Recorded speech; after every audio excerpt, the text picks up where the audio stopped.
warahmatullahi wabarakatuh. Nama saya Fajar Nurul Wahyudi. Di sini saya akan menjelaskan tentang kias. Menurut bahasa, kata kias itu berarti ukuran, yaitu mengetahui ukuran sesuatu dengan menisbahkannya kepada yang lain.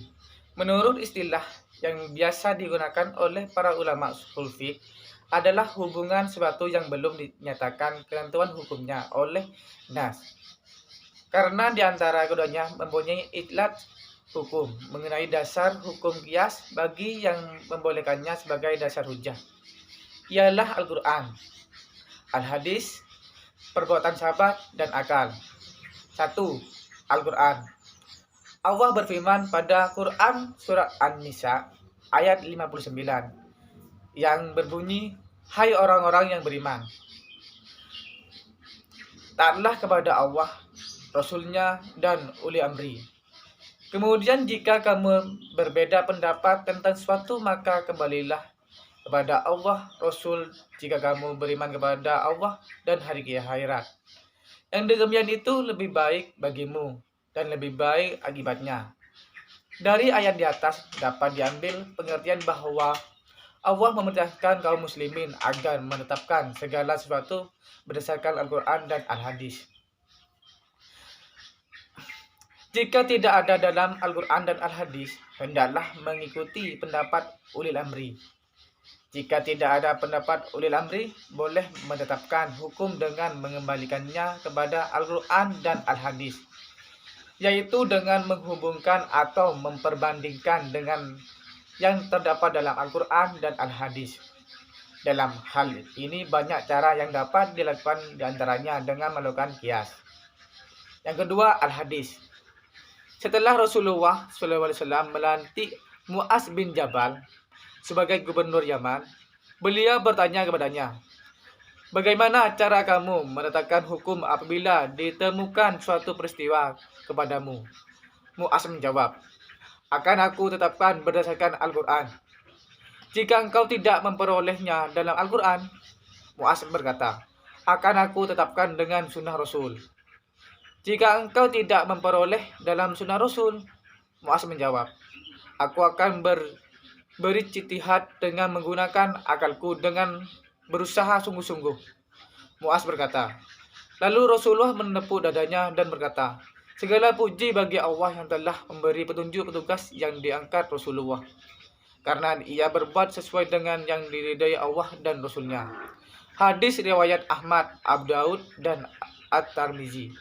Dari hadis ini dapat dipahami bahwa seorang boleh melakukan ijtihad dalam menetapkan hukum suatu peristiwa jika tidak menentukan ayat-ayat Al-Quran dan Al-Hadis yang dapat dijadikan sebagai dasarnya. Banyak cara yang dapat dilakukan dalam berijtihad itu. Salah satunya diantaranya ialah dengan menggunakan kias. Yang ketiga, perbuatan sahabat Nabi. Para sahabat Nabi banyak melakukan kias dalam menetapkan hukum suatu peristiwa yang tidak ada nasnya, seperti alasan perkataan Khalifah Abu Bakar. Menurut para sahabat, Abu Bakar lebih utama diangkat menjadi khalifah dibandingkan sahabat-sahabat yang lain, karena dialah yang disuruh Nabi SAW mewakili beliau sebagai imam sholat di waktu beliau sedang sakit.